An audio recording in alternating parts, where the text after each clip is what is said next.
There's so much Dodgers news to get into. We're going to talk about the offseason plan. The Dodgers heavy favorites to land Roki, Sasaki. Teoscar Hernandez extended the qualifying offer. Walker Buehler wasn't. Should the Dodgers re-sign Kik Hernandez? He had some interesting comments today at Howland at Raising Canes. We're going to break it all down next on a jam-packed edition of Dodgers Dugout Live. It's time for Dodger baseball. Welcome to Dodger Stadium. Dodgers win! This is the golden age of Dodger baseball. Grand slam! It's a double for Freddie. Magic! They're going to make big signings. They're going to make impact trades. This is the most anticipated season in Dodgers history. Dodgers have won it all in 2020. Think blue, bleed blue, and I'm out. What is up, Dodgers Nation, and welcome to another episode of Dodgers Dugout Live. My name is Doug McCain, credentialed member of Dodgers Media. You can follow me on X and Instagram at DMac_LA. And we have so much to get into on this jam-packed episode, but if you haven't yet, be sure to subscribe to the #1 Dodgers YouTube channel, #1 Dodgers show on the internet podcast. Hit that notification bell, hit that like button, and also let me know down below in the comment section. Is Teoscar Hernandez a must re-sign? What contract would you give him? Is Walker Buehler a must re-sign? Should they bring back Kik Hernandez? Will Roki Sasaki sign with the Dodgers if he's posted? We're going to talk about all that more here, guys. But welcome, because look, we are still celebrating. This is just a beautiful time to be a Dodgers fan. You have the World Series championship. You beat the New York Yankees. You win your 8th title, and you have the first parade since 1988. Look, they said it was 2 million, 3 million, who knows? But there were so many people out there. It was a beautiful day in LA. The players, you could just feel this cloud of darkness that may have followed them because of the 2020 World Series, or people not giving this Dodgers organization the recognition that they needed, the recognition that they deserved, whether it be the players, the fans, the front office, the manager. All of that is completely gone, and we are now firmly cemented in the golden age of Dodger baseball. And now what's next? Well, what's next is putting together the roster in the offseason that gets this team another World Series. And we'll see, hopefully, the first back-to-back champions out of the National League since the Reds did it in the 70s. No team has gone back-to-back in baseball since the Yankees did it in 2000. It's extremely difficult to put together a championship roster for multiple seasons because of injuries, because of attrition, because of free agency, players having down years. Look, let's be honest. Compared to the NFL, compared to the NBA, it's not even close. Baseball is the hardest sport to build a dynasty, and that's what the Dodgers are tasked with. Can you build a dynasty? I've already said this dynasty began a long time ago, but now we're talking about championships. We're talking about multiple championships. Like Kik Hernandez said, who has the most championships in the 2020s? Is the Dodgers. Does anyone have more than the Dodgers? Absolutely nobody, right? So that is the mentality for this team, and I guarantee you that this organization's hungry. But let's dive into the comment section, guys. Welcome to Dodgers Dugout Live. Feels so good to be back talking Dodger baseball. RIP Kobe, Lakers 24. Sasaki ain't even posted. There's no guarantee that he will, but we'll get into that and the details. That Soto is talking about. Soto is a defensive liability. Yeah, of course, Soto gets the QO, most obvious QO in history. Re-sign Hudson. Hudson is going to retire. He's already announced that. As we got Melanie Fernandez. I thought there were setbacks. The Roki's posting. We'll talk about that in a little bit. Let's get into the news, though. First, let's talk about Kik Hernandez. So Kik Hernandez was at Raising Canes today, and the Dodgers Nation team with our boys were out there with Noel and the gang. They were out there, and here's what Kik Hernandez said to the big-time Dodgers crowd that was in attendance.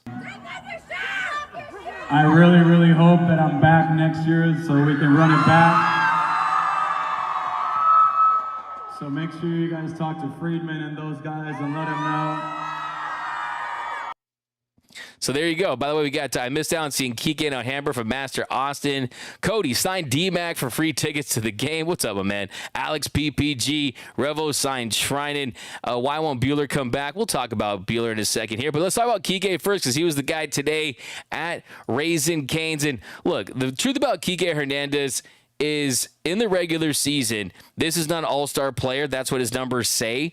And look, maybe now that he has this extended postseason success, that maybe he's a guy that puts it together for a full season, the regular season. Who knows? But that doesn't matter. The truth is that, look, regular season, last year with the Dodgers, hit 229. For his career, regular season, 11 years, hits 238. He's an OPS around 713, 92 OPS plus, about average to league average to below league average in the regular season. But the postseason, he's a different beast. He's worth his weight in gold times 1 trillion in the postseason.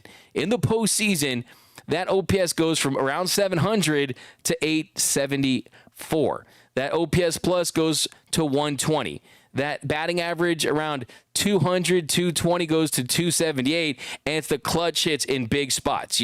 The home run in Game 5 of the NLDS against the Padres. His single, his base hit that sparked Game 5's fifth inning disaster where Error Judge made the misplay. Who forced that misplay? I think it was Kik Hernandez with that base running. Also, the way he got in the eye level, in the eyesight of Anthony Volpe, that impacted the bad throw to third. It's these little things, these little moments of savvy from Kik Hernandez that take his value to the next level. And I think, to me, what it boils down to at Kik Hernandez is this.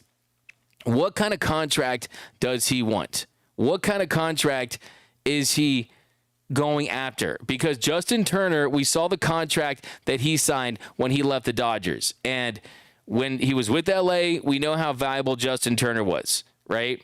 But then the contract he ends up signing when he leaves the Dodgers with the Red Sox, it was a deal that was a little too high for what the Dodgers valued him at the time. Now, if Kik Hernandez sees himself as someone that's going to get more than the Dodgers are willing to pay him, then I think that the Dodgers will have the same approach that they did with Justin Turner. When Justin Turner signed with the Red Sox, it was on a 2-year, $22 million deal, and that was a really nice contract for JT, and he could still help a lot of teams at that price. And he declined a player option that year, so that the following season. So I think if you're Kik Hernandez, it's, do you want to just go to the highest bidder? And how many of those teams will be out there that want him at that price? Or are you a guy that says, you know what, I want to be happy in LA. I want to make $7 to $8 million, around that range, for a couple of seasons, and then finish my career where I had the most of my success, where I was happy, where I helped a team win championships, where I was the ultimate glue guy on a team that has Shohei Ohtani and Mookie Betts and Freddie Freeman. The fact that he's in the conversation with those players tells you how valuable he is when it comes to winning championships. And that's the big question. Is he going to come down, or are the Dodgers going to say, okay, test the market, see what's out there for you. If you want to collect the biggest bag, we're not interested in that. Because I know the emotions are riding high, and I'm here to be kind of the voice of reason.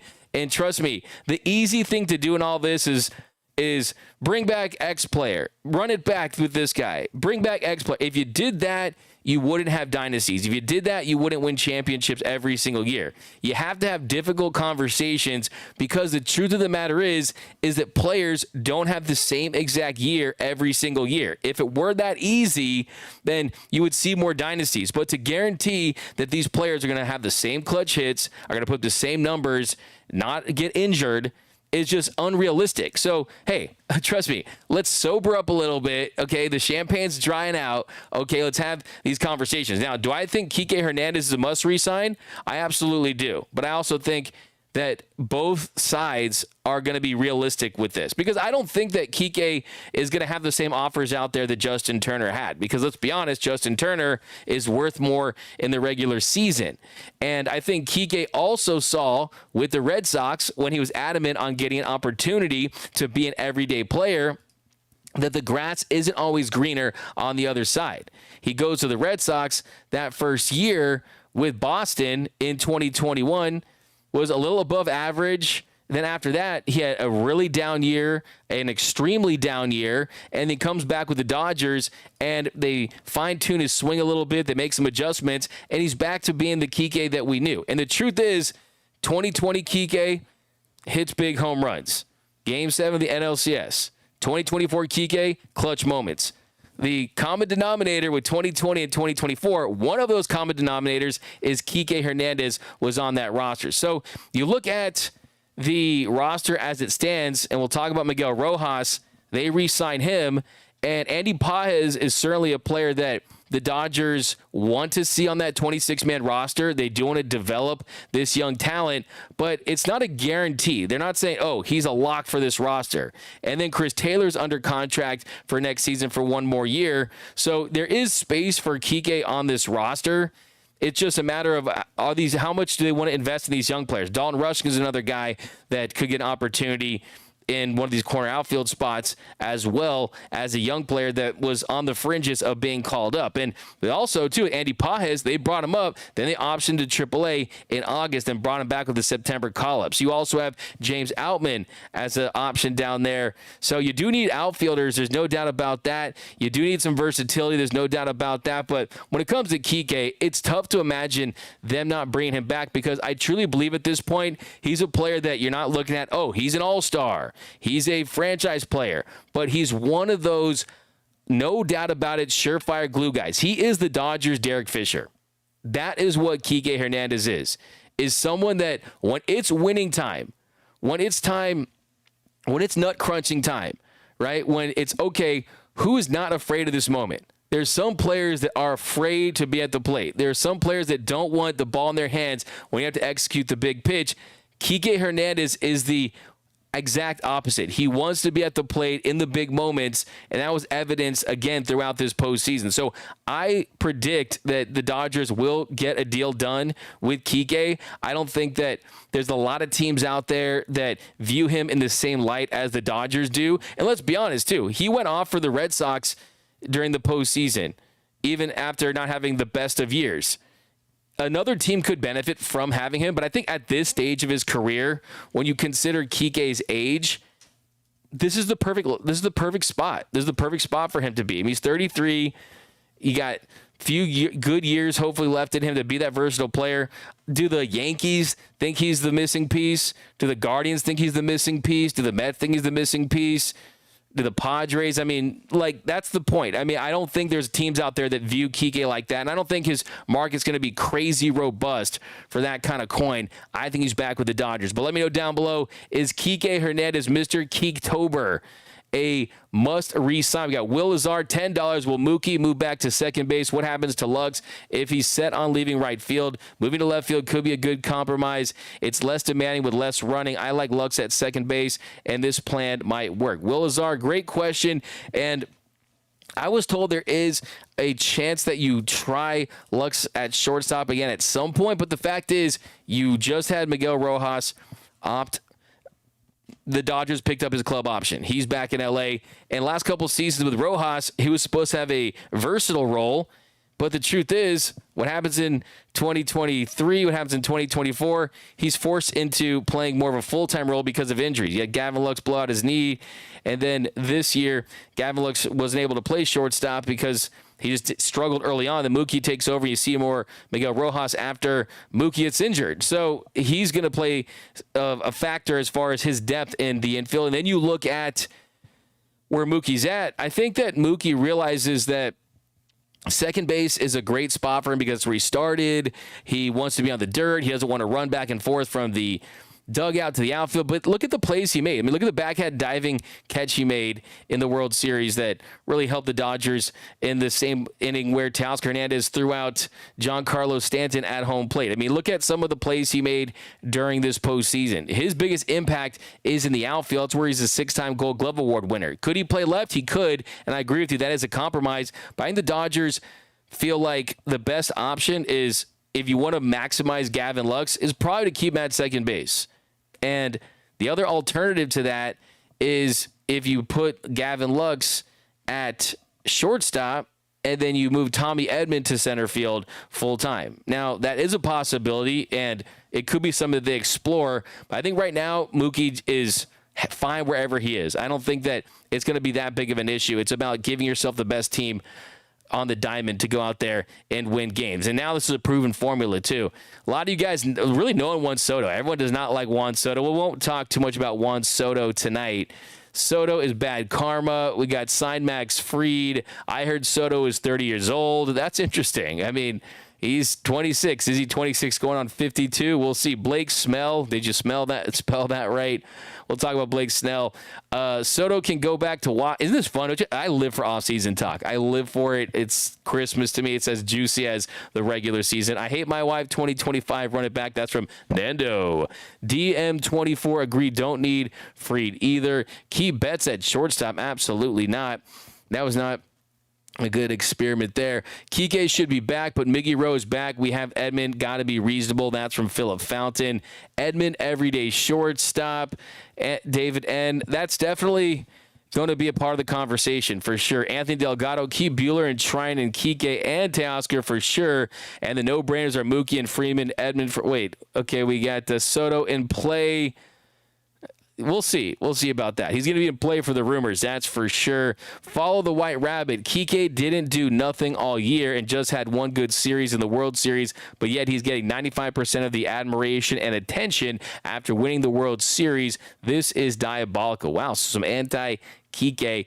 He did look at his numbers before and after he visited the optometrist, and the vision was fixed. The numbers were better.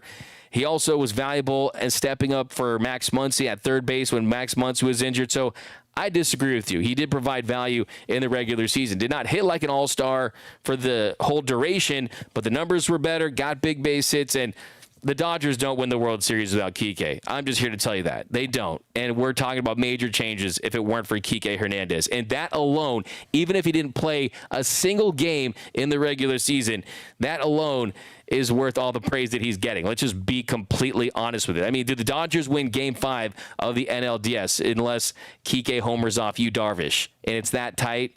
I don't think they do. I do not think they do. Kike, extremely valuable. My man Anthony Keene, what's up, my dude? Always represent. Give you some love out there. A little. What are we on here? Let's do a little fire take for you. Fire take.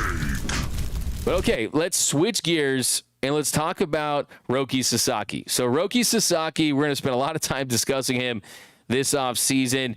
He did have the best year last year in the NPB, but still was extremely effective. Had a 2.35 ERA, 10.5 strikeouts per nine, made 18 starts for the Chibalote Marines. And the fastball wasn't as electric as we've seen it in years past. So we've seen it hit 103 at times. Of course, he really gained international fame in the baseball world after he threw a perfect game at the age of 20, where he had 19 strikeouts. In the following game, went 8 2/3 and almost threw a no-hitter the following game. So this is someone who has absolutely electric lights out stuff. This is a pitcher who deserves the label phenom. He's 6'4", over 200 pounds.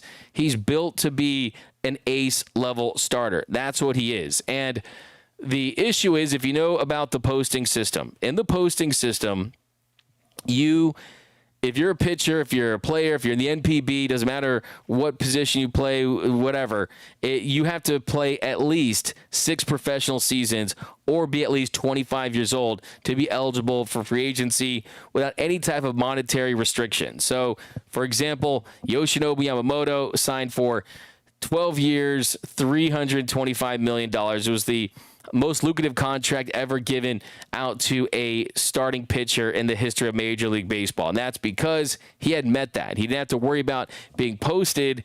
And the issue is that Sasaki has asked multiple times for the Marines to post him. Last offseason, it was the case. It didn't happen. That was the rumor. They declined his request to be posted, and there was a lot of talk around the international baseball world and here in the U.S. that are interested in this, is that he was not happy about it. He was not happy about it, and he has denied it publicly, but he ended up going back to the Marines on a 1-year contract. And he was the last player in the NPB to sign last season. And he was rumored to be making just under $1 million last year. And if he were to get posted, well, he would lose a lot of money potentially, right? If he waited till he was 25, he could get a deal like if he pitches well and continues on an upward trajectory, doesn't get injured, shows he's an ace, proves he's an ace-level starting pitcher, well, he could get easily north of $300 million, potentially even $400 million because of how explosive his stuff is. He is that talented. But is he someone who doesn't care about the money?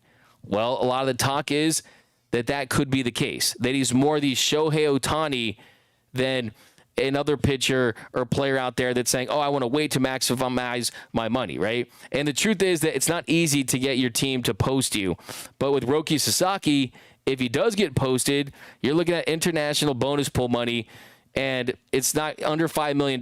Then you're on the league minimum, which is under $800,000, right? You're not going to be making a lot of money compared to what you would have if you waited a couple years. And if you are the Marines, you're not going to get that posting fee, which would be north of $50 million. So Roki Sasaki wouldn't make the same amount of money. The Marines wouldn't make the same amount of money. The person who wins from this the most would be the Los Angeles Dodgers. But if you were the Marines, your entire payroll for last year was around $15 million. Around $15 million. That was the whole payroll for the Marines. This year for the Dodgers, I mean, you're in $300+ million territory, right? It's a different ball game for Major League Baseball teams than it is for the NPB. So naturally, the NPB teams like the Marines, they're going to want to keep him there as long as they possibly can. And Japanese players, they don't negotiate with agents. That's not what they do.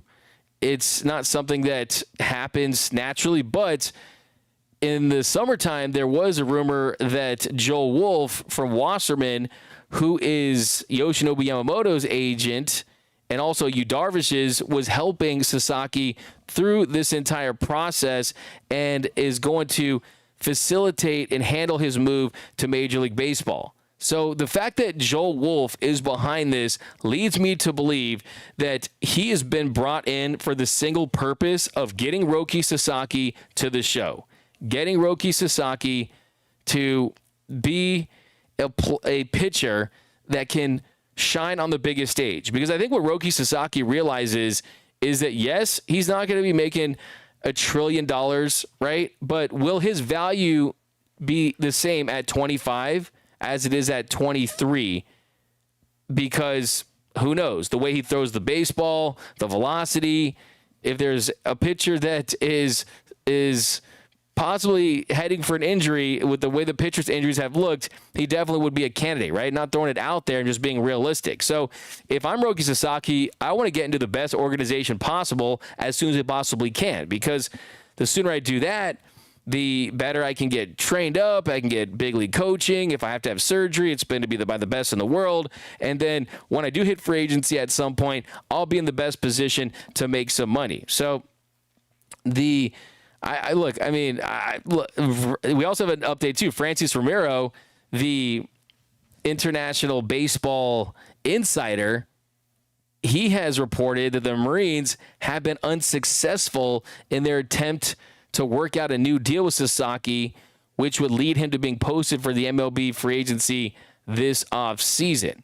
So I think all signs do point to Sasaki possibly getting posted. And today, Ken Rosenthal said on Foul Territory that the Dodgers would be the heavy favorites. So if you want to see a move that's going to break baseball, it certainly would be this. It certainly would be this. Even though he would lose a fortune, Marines would lose a fortune, hey, the word on the street is he doesn't care that much about the money. And look, posting now, would it be a bad move for him? Would it be a bad move for the Marines? Maybe. Would not be a bad move for the Dodgers, especially financially. So I think that's going to be the big question is, are there any red flags with him injury-wise? They don't care. The Dodgers don't. They will take. Look, the Dodgers have. What are the chances that the Dodgers have over $2 million in international bonus pool money? Right. I mean, it feels like everything, all arrows are pointing to Roki Sasaki and the Dodgers, and it's tough to factor anything different. And yes, the velo is down, the spin is down a little bit, but still, it's Roki Sasaki. And look. I was talking to an insider today about it. He says the Dodgers are going to go after it, and that's it. I mean, they're going to go after it. And look, I remember having Andrew Friedman on my show last offseason, and Friedman, we said that they're going all in on the Japanese market, right? They want to, the way they're training Japanese pitchers, he felt exceeded what is happening in America.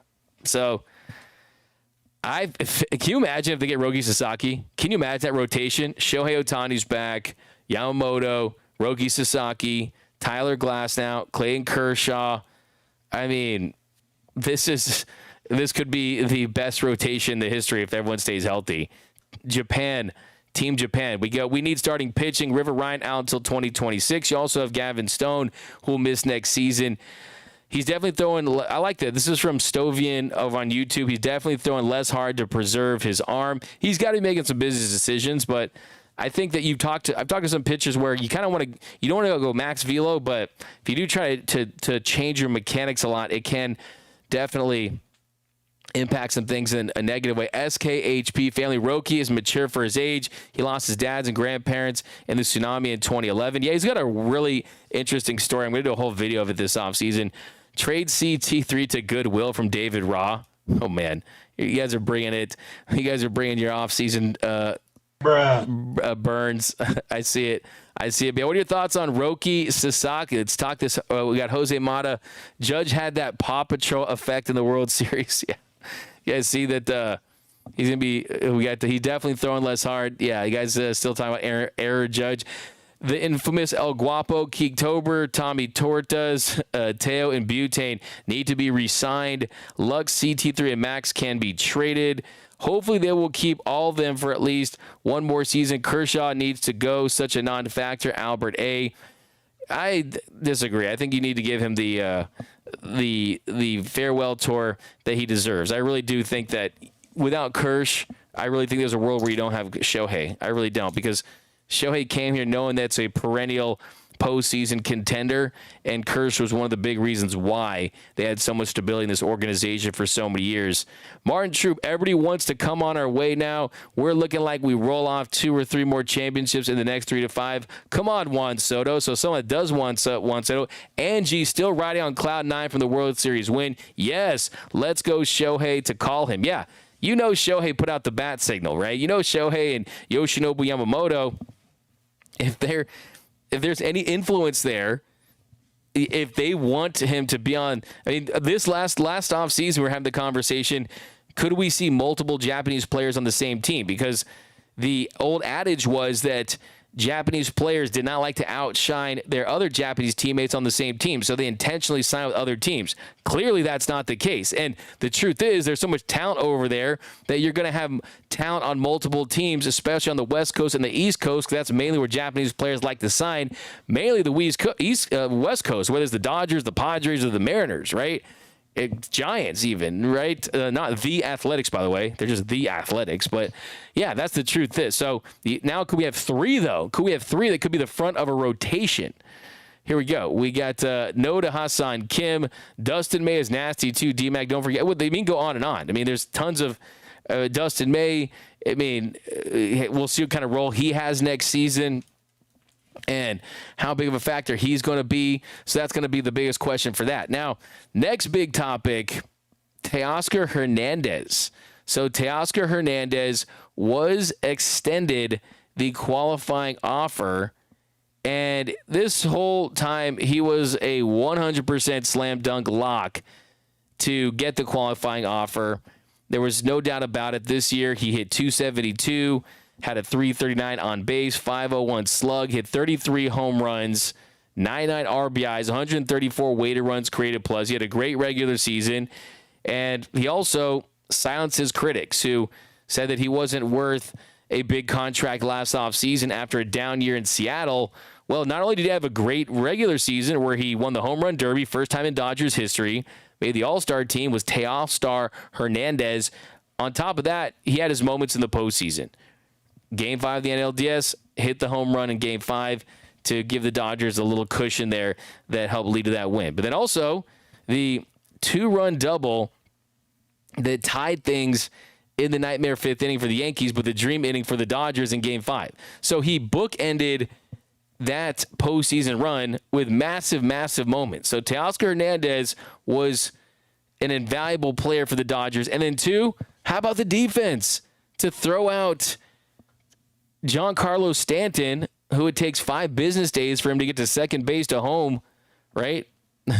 That Giancarlo Stanton running with a piano on his back, but still, it required a great throw by Teoscar, who Giancarlo Stanton really hadn't touched third base by the time that Teo fielded it, but still, I mean, you're talking about a throw over 93 miles per hour, one of the fastest throws in the StatCast era in the postseason. So Teoscar definitely proved that not only is the offense really good, is the offense all-star caliber, but also the defense, he's shown improvement there as well.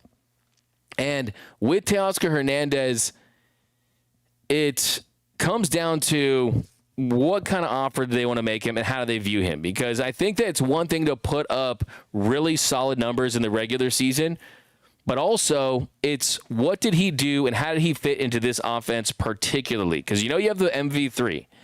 You got Betts, you got Shohei, you got Freddie Freeman. Both those guys are going to be the 1, 2, and 3 in your lineup. But outside of that, who can you trust and in what situation? So the big box that he checked this year was he was fantastic with runners in scoring position. This year, with runners in scoring position, he had 288, 396, slugged 547, had a 160 weighted runs created plus. So he's 60% above league average.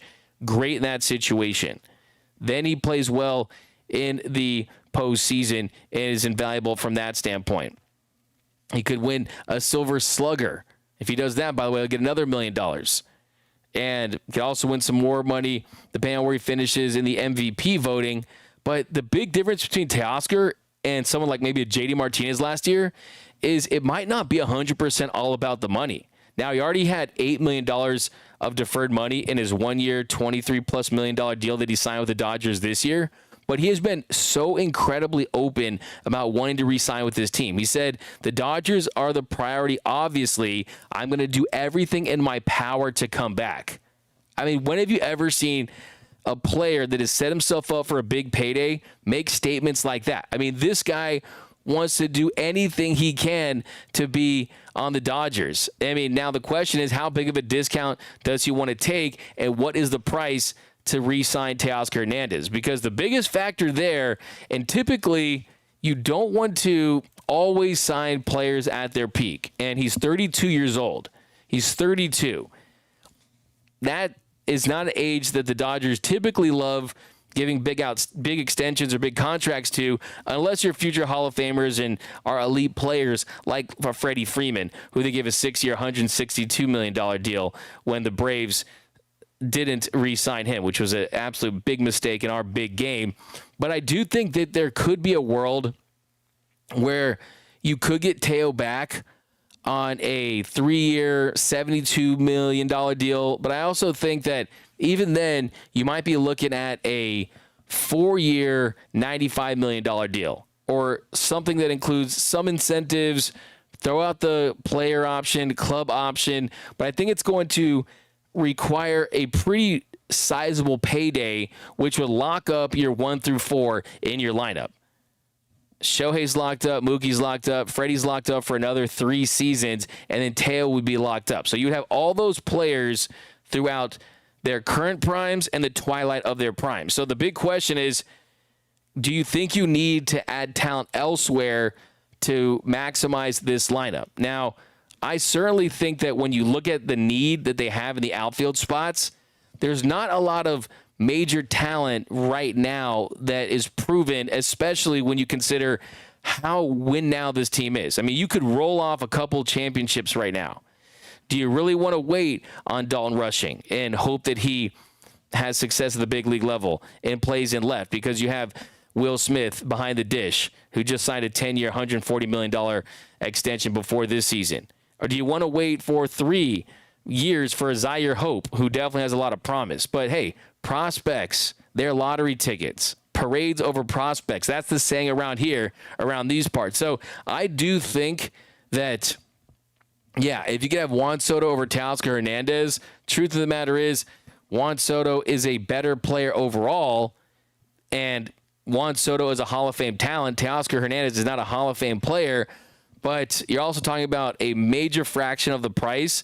And chemistry-wise, how Teoscar Hernandez works in this lineup and how beloved he is by the fan base is another one that I think the Dodgers really, really need to possibly veer from their rules and kind of break their own rules and really highly consider re-signing Teoscar Hernandez. I truly do believe that. Teoscar Hernandez is a player that could certainly be a major factor. You need a guy that can crush lefties. You need a guy that can come through with runners in scoring position. You need a guy that is not afraid of the big moment. Teoscar didn't run from it. He ran to it, right? So you can learn a lot from these guys in one postseason. I think Teoscar Hernandez, really love to see him in Dodger blue. I really, really would. We got to why Kershaw declined his option. He's dreaming if he's getting more than $10 million. We got did he? Wait, what? Let's see here. We got some more comments down below here, guys. Welcome to Dodgers Dugout Live, a little off-season talk. I'm calling it now Dodgers versus Astros next World Series. Dan Serrano. I love Trout, but too injury-prone. Adam Suk, the Chibalote Marines have not yet decided to post Roki Sasaki. Correct. If they don't, then Roki will be coming to the MLB next season. Correct. Yeah, they have to post him. I mean, the bottom line, he's 23, not 25, and he doesn't have 6 years under his belt. So bottom line is they hold the negotiation rights. They have the ability to not post. And having said that, there is a long believed agreement that Roki Sasaki has had with the Chibalote Marines that they would post him earlier. And there was a handshake agreement. And the big caveat there was whether or not they felt like he had done enough for the organization. So that's definitely kind of a flimsy requirement there. Who knows what that actually means? Is that winning a couple Japan series? Does that mean winning Sal Moore Award? So that is the tough thing that's to define there. But something just, it feels like he's going to be posted this offseason. And I'm going to try to dig further into that for sure. But other one is Walker Buehler. So Walker Buehler, he did not get the qualifying offer. This is not a surprise at all. This was expected mostly just because, I mean, at $21+ million, he was definitely going to accept that, most likely. By the way, if you don't know what the qualifying offer is, it's a 1-year deal that's valued at the average of the top 125 salaries during the previous season. And this year it's at $21.05 million. So the way it works is that if you extend someone the qualifying offer, the players that decline the qualifying offer and sign with another team, the Dodgers, as competitive balanced taxpayers, they would receive that draft pick and a 4th-round compensation this season because the Dodgers have paid the tax for 4 years. So that's another thing that factors into Teoscar Hernandez is, do other teams want to go that route where you have to give the Dodgers the draft pick compensation? Something tells me they probably...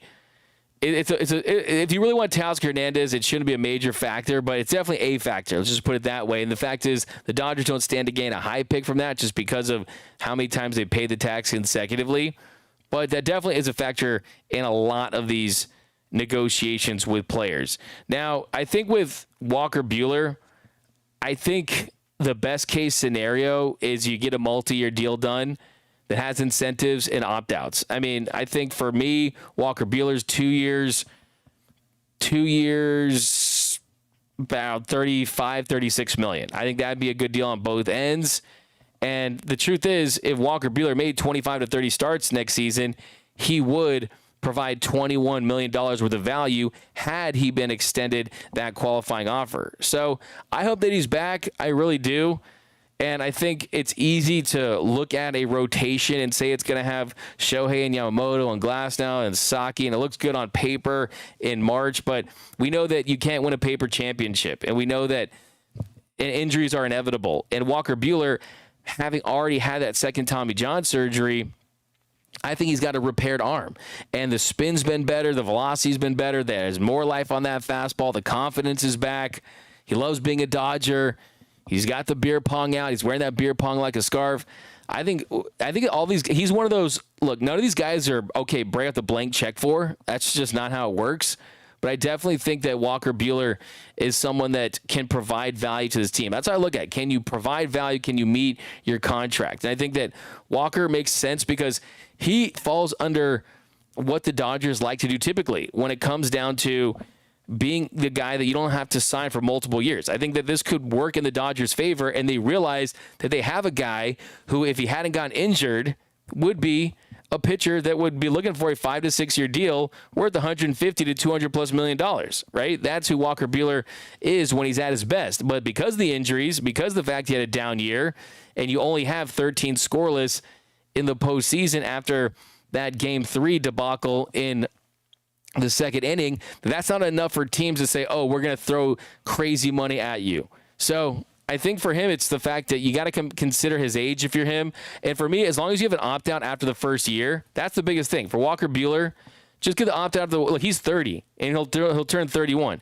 If he gets the opt-out after the first year and he's pitching well, he'll set himself up for a really nice payday. So I have him seriously consider being the Dodgers. He's another guy who says, I'll be back as long as they have me. I mean, these guys want to be back. So I think that he can still help this team. I think you got to pay him, be respectable, but I think not extending the qualifying offer made sense because at $21 million, I don't love him, right? I don't love him at 21. 21 can still provide value at that price, but I think when you consider the injury history, when you consider the lack of production in the regular season, when you consider that he wants to be a Dodger, you could get him for less money with the a player option, club option, and then I think it'll be more of a player option, of course. And in the following season, if he doesn't have a good year, you can have him back, and it won't really hurt you that much considering how much money the Dodgers make. But let me know down below in the comment section how you feeling about Walker Buehler. Do you think Butane should be back in Dodger Blue? 499 Super Chat. Soto is only a mercenary for hire. Teo is dedicated to winning and says he wants to be with the Dodgers. And I like that. It's from Sports Cards, Report Cards. Roki is 2027, earliest 2028 likely. It's not what it's possible. That's not a guarantee. That's just not true.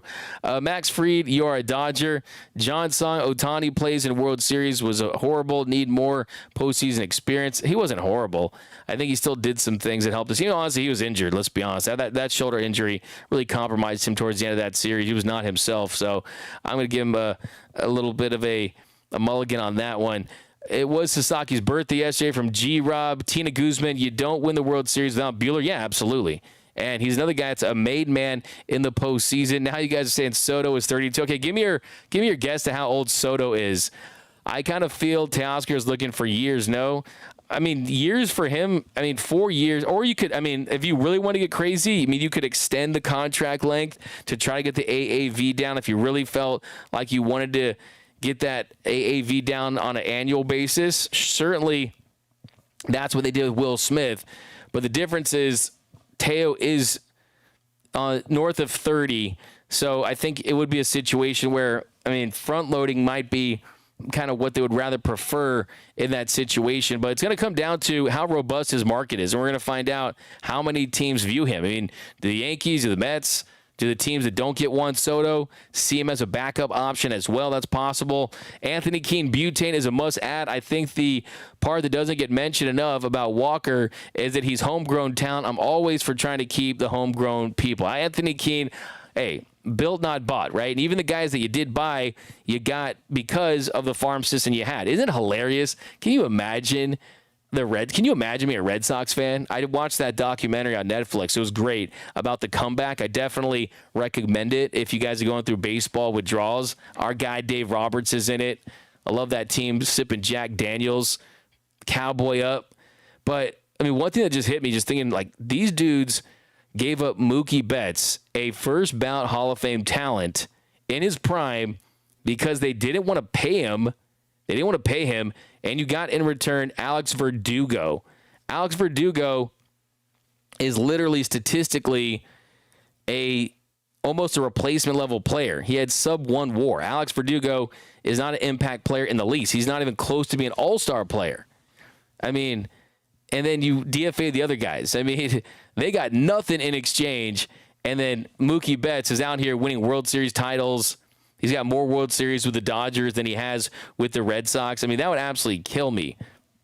I mean, the Mike Piazza deal, we got Gary Sheffield. You know what I mean? I mean, come on now. It's a long time ago, but still, that's got to hurt. That's got to sting. You know how they had the Babe Ruth? It was the Red Sox, the Curse of the Bambino. I'm calling it the Betts Hex. It's the Betts Hex. We'll see. We'll see how the Red Sox can do. It's the Betts Hex. But here we go down below in the comment section. By the way, did you guys see? We got about to see Butane Cerritos. Yeah, he's at Dick's Sports and Cerritos tonight. That's awesome. Nicholas Melendez Buehler is a staple here. He'll be a Dodger for life. Take care of him. Make a contract for him based on productivity. Yeah, you'll have some incentives. I mean, that's how you do it. And yeah, we'll have some more. We're going to do some more offseason plan all week. I mean, the show's going to be loaded. We're going to have tons of interviews. It's going to be a jam-packed offseason, guys. I was going to do a full roster breakdown tonight, but we're going to save that just because of how loaded the topic is. So, yeah, it's going to be an incredible offseason. How about, did you guys see Joe Kelly, though? Did you guys see Joe Kelly absolutely cook? Joe Kelly absolutely cooked the Yankees today. It was crazy. Got to show you this. Joe Kelly just went straight up ether. He dropped his not like us. That's basically what he was trying to say here with this his spot on the Baseball Isn't Boring podcast, which is a great podcast I love listening to too. But yeah, let me show you guys what Joe Kelly had to say about the Yankees. You said you play the Yankees. So did you guys know? Was that sort of the thing? Absolutely. Yeah. We were saying it every single game. Just let them throw the ball to the infield. They can't make a play. I mean, you saw Shohei got an extra base going to third on sloppy Glaber play. It's well known. We all knew. I mean, we're the Dodgers. We know every little detail. But I mean, past that, it was a fun series. I mean, they almost snagged a couple wins. You know what I mean? But I mean, if it was like the NCAA, like basketball, baseball, hockey, or football, I mean, like. It was just a mismatch from the get-go. Like, we had a playoff re-ranking. Like, they might be ranked 8th or 9th best playoff team. You know what I mean? Like, you're putting the Padres ahead of them. You're putting the Phillies ahead of them. You're putting the Mets ahead of them. You're putting the Braves ahead of them, and the Braves just got unlucky because they had to play that doubleheader. You're putting – I mean, the Guardians played like crap, but the Guardians played better baseball all around. Like, it was just a complete mismatch, and it's kind of the same feeling from 2018 when we had to go play the Dodgers. Like, the Red Sox were just a way better team. So all we knew is that we just had to play regular Dodger baseball. We didn't have to play out of our butts. We didn't have to do anything crazy, and we were going to win the World Series. It's facts. Like, just look at the team, look at the talent. Re-rank the teams, and they're ranked 8th, and they played against the number 1 seed. So, but like I said, everyone knew. We go through numerous scouting reports, videos. Like, hey, look at this, is sloppy play. Like, I mean, we pay attention to every single detail. You know, we have a lot of big superstars in our clubhouse, but the superstars also care and aren't lazy and play hard. So that's the difference and the biggest separator. And this comes after Joel Sherman wrote after the World Series about the Dodgers scouting report on the Yankees. What the Dodgers told their players in scouting meetings was the Yankees were talent over fundamentals, that if you run the bases with purpose and aggression, the Yankees will self-inflict harm, as was exposed by Mookie Betts, Tommy Edman, Freddie Freeman, etc., that the value was very high to put the ball in play to make the Yankees execute. They mentioned that the Yankees were the major's worst base running team by every metric. So, man, hey, the Red Sox and Joe Kelly really came out in that hateration. I mean, that was straight up hatred towards the Yankees. I will say that when you typically beat a team, you don't want to devalue them because that might diminish your win. And I do disagree a little bit. I mean, as far as that is still a talented Yankees team with a lot of talent. But hey, I mean, talk your smack. When you win a championship, you can talk your ish. I mean, Joe Kelly didn't participate in the World Series, but yeah, he absolutely kind of just roasted the Yankees. And look, I think the biggest takeaway from that and the biggest separator in my mind, it's not that the Yankees are lazy. I wouldn't call Aaron Judge lazy, right? That was his first error as a mental lapse for a great player. It wasn't a great series for him, and Juan Soto had his moments as well. But he said, we're the Dodgers, we know everything. And that's something that's very, very abundantly clear with this organization. When it comes to scouting, when it comes to knowing every single detail about your opponent, no one does this quite like the Dodgers. So, yeah, I mean, how about Joe Kelly? Finding a way to just cook the freaking Yankees. Bruin Steve, what up, Bruin Steve? D-Mac, you're being so pragmatic, putting on all your Andrew Friedman hat, which I get, but we need to show some loyalty to Teoscar, Kike, and Butane. Yeah, I'm for it. I am. Not one of those guys do I not want to see. I want to see all those guys. First of all, too, let's be honest here, that when you win a championship, one of the best things is opening day at Dodgers Stadium the following season, and you get to see the Gold Series Dodgers uniforms with the gold on the outlining. Looks so beautiful. It would not hit the same if Teo and Kike and Walker Buehler were not there. It would not hit the same where if the Dodgers playing the Reds and hosting Walker Buehler and, let's do the pregame video tribute to Walker Buehler. Let's do the pregame video tribute to Kik Hernandez and Teoscar. It would just not hit the same, especially when all those players can be had. This team can afford them.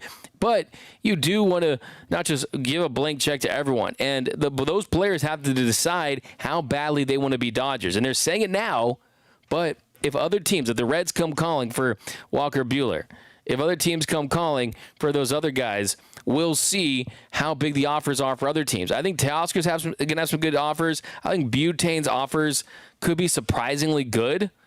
And Kike's, I think, he's going to come back. I'd be absolutely shocked if Kike doesn't come back. Man, if Kike doesn't come back, I'll wear a Dodgers City Connect jersey with the hat for a whole week. I mean, I'll figure out something to do. But Kike is going to be back. I'm pretty confident. Royce Song, $4.99. Can't Dodgers demand Muncy lose weight if they resign? Inexcusable to come back from injury, so out of shape. I don't know how you went there. But, I mean, that's not a part of the game. But Muncy had played his best defense in his career before the injury. Look, he had a really good NLCS as well. But he'll be the starting third baseman next year. Joe Kelly's not playing, but still burning guys from Alex Renteria. Absolutely. Bilal, okay, you guys talk, your mouth won't stop moving. Yeah, exactly. I agree with the same thing. Anthony Keene, may the legend of Riverside Fight Club Joe Kelly live forever. I know, right? D-Mac. Roberto, D-Mac, I have a Dodgers Spanish YouTube channel called Dodgers Mexico. You're my hero and inspiration. Keep it up, bro. Greetings from Mexico. My man, Roberto, appreciate you, my man. I'm going to give you a little comment of the show love. A little comment of the show love here. Let's go, Dodgers. You win. Perfect. Yes. I thought it was hilarious. I mean, Joe. By the way, you had Yankees fans. This is what Yankees fans went to. Ready? Yankees fans like, I can't believe Joe Kelly is driving while being on this phone call. That was their comeback. Joe Kelly is driving. He's endangering society. Who knows what he was doing, man? You never know. It could be an empty parking lot somewhere. I mean, here we go, guys. Welcome to Dodgers Dugout Live. A little daylight savings edition. It gets pitch black. You guys like it when it gets pitch black all early? Drew, $10. D Mizzle. I like that. D Mizzle. What's up, my man? Resign Butane, Teo, and Kike. Don't overpay Blake because Dustin May can go back end. Also, I don't know about Adames' money, but what about Tommy Edman as shortstop and trade for Michael Harris if the Braves blow up? Interesting on the Michael Harris. Can explore that. I think that Dustin May is an interesting take because I think Dustin May, when you look at the way their sinker moves, more the military family, he definitely profiles as someone that if he's going to make the move, which I think they still want to see, he has give one more. There's a couple more bites at the apple, a couple more whacks of the pinata to see if you can get him as a starting pitcher. Considering the fact that Dustin May, yes, he's had couple major arm surgeries, and then he's got the throat issue. I mean, this guy's had a lot of bad luck. He's still 27, just turned 27. But if he does move into a hybrid type, multi-inning reliever type role, possibly he could take over. But to think that Dustin May is going to come through in the same situations as Blake Trinan did, Blake Trinan is a certified dog in the postseason, and you only get that by proving you can do that in those situations. So next season, you're in the postseason. That's the first time that you would have to put Dustin May to that test. I don't think this team has any time for that kind of stuff. I think May can still help this team, but to thrust him right into that role when Blake Trinan can still do it, I want Blake Trinan back. I really do, because I think you're going to get him back at a very reasonable price. I don't think that teams are going to offer him the bag. Some of these guys are just going to kind of fall into the Dodgers' lap. So, what's up, Bilal K? Freeman going after Adames. Yeah, I will talk some Willie Adames this week for sure. You know, we've talked about him for honestly years now at this point. I was told at one point during the season that the Dodgers would be choosing between Adames and Teoscar Hernandez. We'll see how that fares, though, because shortstop is a premium position. The difference, though, is you do have Tommy Edman, who can play that, but then you need someone to play center field, too. And Tommy Edman can play both those positions at an above-average level, and a part of the value from him comes from the fact that he has versatility. A signed contract with Roberts for 10 more years. Yeah, Dave Roberts is another guy who's going to get pretty much a lifetime contract. He'll manage this team as long as he wants it. So if you don't like Dave Roberts, well, I better get used to it. Dan Serrano signed Doug McKay. What up, Dan Serrano? Always represent. Angel Escobar, John Sung, James Noriega. Rojas should be a coach going forward. He told me on this show that one day he does want to be a manager. We still have some baseball left in him. We're trying to get Miguel Rojas on the show this week to talk about that. Doug McCain for DH, 38 home runs. And I could definitely do it. Designated hugger like Albert Pujols.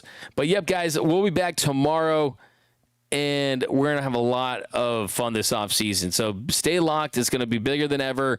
Tons of interviews. We're going to hopefully have Friedman on and a lot of players and tons of breaking stories. I mean, you guys know this is as fun as it gets. All the player mobility. Hopefully we'll be out in Dallas for the winter meetings, give you guys exclusive coverage. So, hey, if you haven't yet, subscribe to the channel. Hit that notification bell. Hit that like button. It really helps out the channel. Also, go to gearup.la so you can cop all of our latest merch. Go get the World Series shirt, the WDGAF shirt, the Kik Hernandez shirt. Lots of stuff over there, so go cop that. Follow me, too, for all the latest Dodgers news. Follow me on X and Instagram at DMAC_LA. TikTok as well, guys. I want to hear from you guys this offseason. Thank you so much. I appreciate you guys. This has been a fun year. The World Series was great. I'm still on cloud nine. I've watched the Freddie home run, like, seriously, like, literally probably 1,000 times. Like, honestly. The final out. I mean, we're going to keep reliving this postseason because it was one for the ages, but the offseason is where champions are made, and we know that about this team. And also a little during the season, too. Shout out to Jack Flaherty, Tommy Edman, and Michael Kopech. But that's going to do it, guys. My name is Doug McCain. Like I said, follow me on X and Instagram at DMAC_LA. Also, subscribe to the channel. Remember, nothing brings us together quite like Dodger baseball. And until